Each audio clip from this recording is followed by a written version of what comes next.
Okay, so in the last class, what we have done, we have started with the introduction to the complex variable. This notation, every time you have to write. Okay, anything you want to write it on complex variable, every time this you have to write down. The meaning is that whenever there is a z, you assume that it is represented as some real quantity plus I times another real quantity. This is our notation.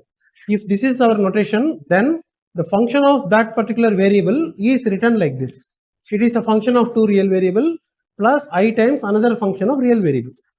This every time you have to write. Okay, and then now first these two things we will be writing and then discussing about the analyticity when we are talking about the Cauchy-Riemann condition. That's what we have done in the last class. Only if the function is analytic, we can perform further quantities like integration. So, what is meant by analytic function? Answer is, analytic function is a differentiable function around the epsilon neighborhood of a point. Okay, so that diagram you have from the last class. Suppose if you are going to have this is z naught that you have, z naught, and if you are going to have a small circle, it is a very small circle whose radius is approaching 0. So, epsilon is a number which is approaching 0. So, within this epsilon, it is called the epsilon neighborhood. This is epsilon. This is the point. Neighborhood means how many points are surrounded by z naught. So many points are surrounded. This many number of points are surrounded. That is called surrounded. Okay, epsilon neighborhood. If the function f of z is differentiable at z naught, at this point, at this point, at this point, etc., then we say that f of z is analytic. This is the meaning. So that meaning should be clear. Okay. In mathematics, epsilon means a small number. Don't confuse that epsilon with the dielectric permittivity. Because dielectric permittivity, you will be writing like this: epsilon equal to epsilon 0 into epsilon r. This is dielectric permittivity in physics. This is an epsilon which is a small number in mathematics. These two are not at all connected. They are different. This epsilon has the dimensions. That epsilon has no dimension. It is just a number. So there is totally different things. Don't confuse.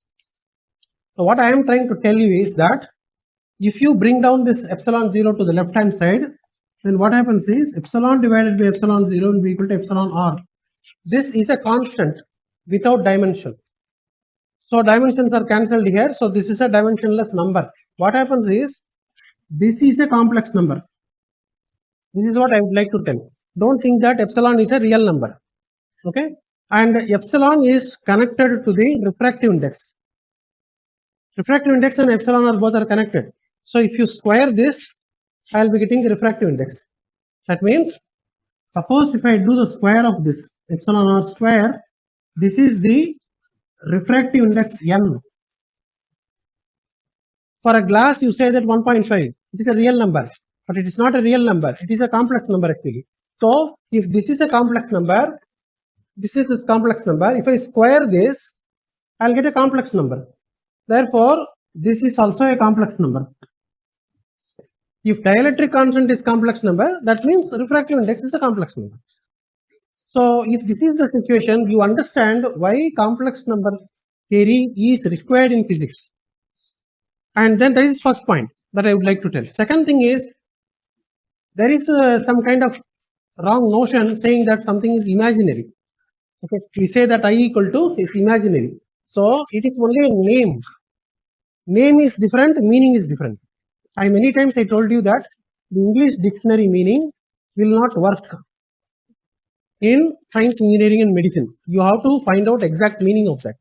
So, when I write down that I equal to square root of minus 1, what is the word that we use is imaginary.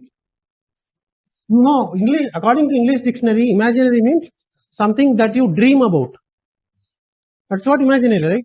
But it is not like that. This number, you don't have to dream. This is a number which is existing. It's an existing number. It is living. It is living in the complex space. So, the imagination is not required here. It is a number that is living in the complex plane, in the complex space. Okay. So, this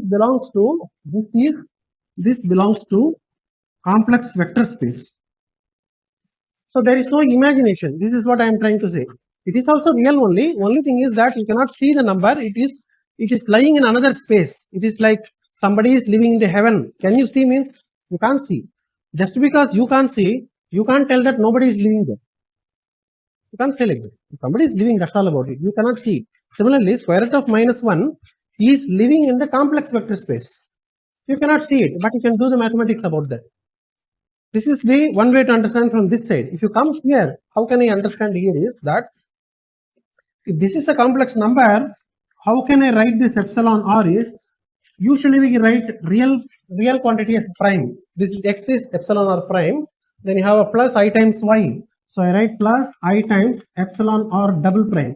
Double prime represent the quantity corresponding to the I. Single prime represents the real number. So this is x plus iy. So you can measure epsilon r prime in the laboratory. You can measure epsilon r double prime in the laboratory. If you can measure this quantity, what is there to imagine there? You can measure. And what does it tell in physically? What does it tell is this epsilon or single prime, that is a real quantity, tells you how much of the energy can be stored. If you have a parallel plate capacitor, energy can be stored. Epsilon is responsible for the energy storage. So how much amount of the energy can be stored is given by this real number. How much of the energy is lost? Some energy will be always lost. That amount of energy which is lost is given by epsilon or double prime. So energy loss and energy stored, both are physical quantities. You will be able to measure in the laboratory. There is nothing to imagine there. Okay, so the word imaginary is just a name given to that. That's all about it. So this is the idea. So naturally what happens is correspondingly the refractive index is also becoming the complex quantity. So it will describe how much energy will be lost when an optical fiber is there. When the light is propagating through the optical fiber, how much energy will be lost. It is given by the imaginary part of the complex refractive index.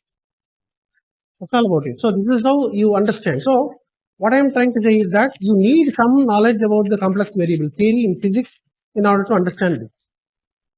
Okay, so now our starting point is like this. So what is the today's aim of the class is? This is the aim of the class. We are interested to discuss about the integration in the complex plane. How can I perform integration of the function of variable?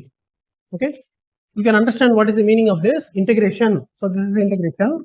Integration of what? I can integrate a function only. If I have a f of x, I can do the integration. Similarly, do you have a function there?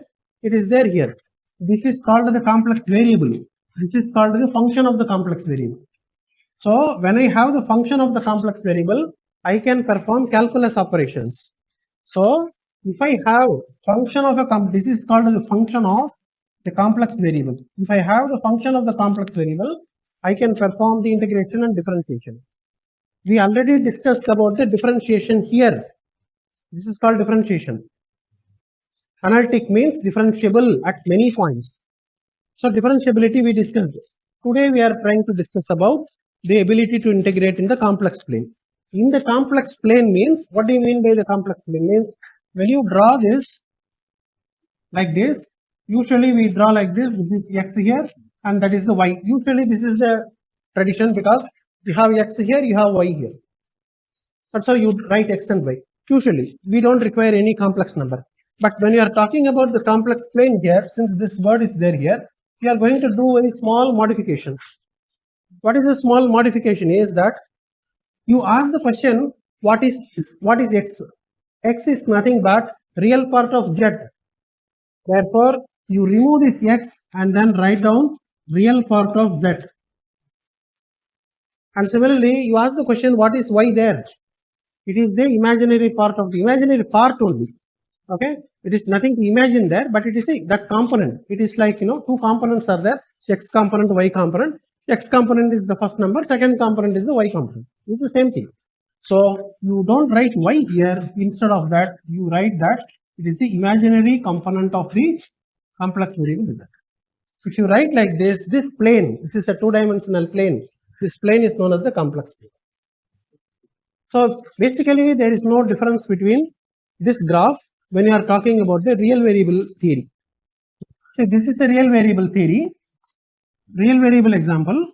I am saying that f of x comma y would be equal to x square plus y square.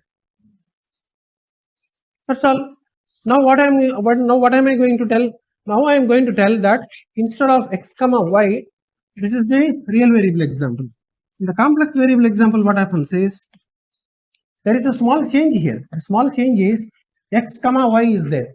You see here, x comma y. This is nothing but this is what is x comma y. So x comma y is what is represented by z. So you say that instead of x comma y, you say that this is z. That's all. Then this is equal to how it should look like. How it should look like when I write f of z here, how it should look like is there will be one real function plus I times another real function. But each real function should be a function of two variables. Do you have a function of two variables here? Yes. Is it real? Yes.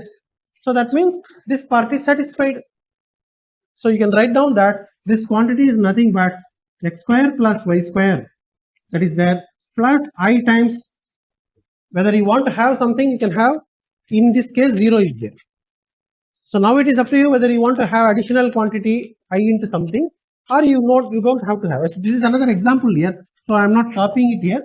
Since this is another example, you may consider 2 into x into y could be another example.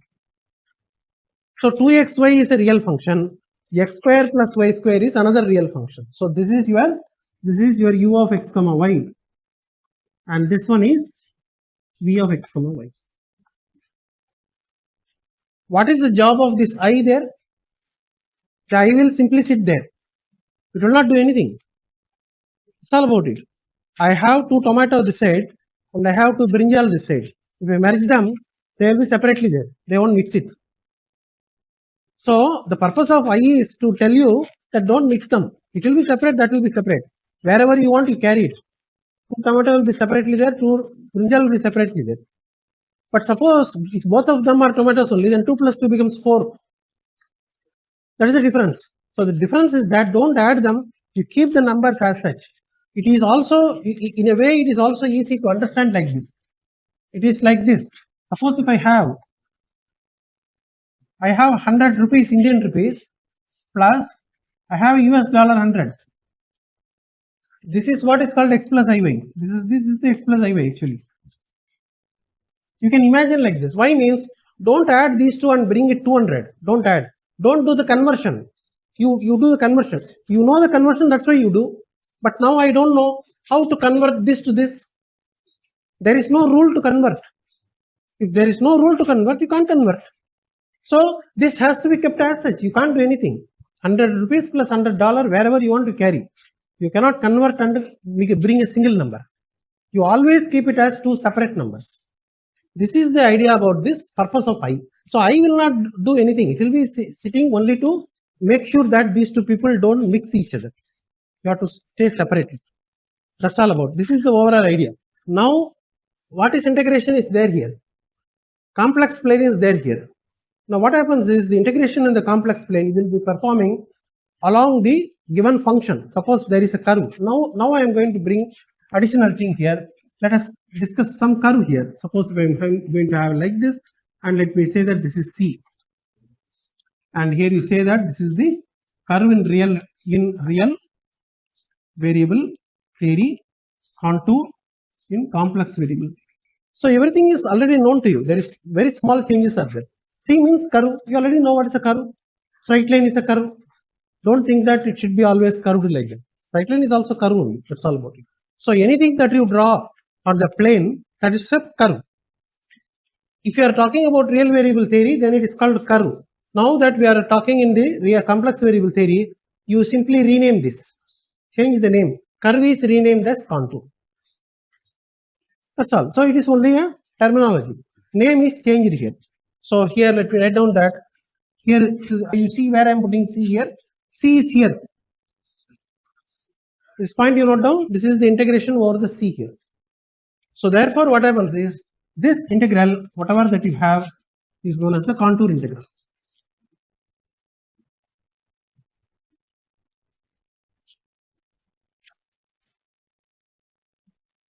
Okay, so what is meant by a contour integral? It is the integration of the function of the complex variable in the complex plane which is carried over a particular contour. The integration has to be carried over a contour.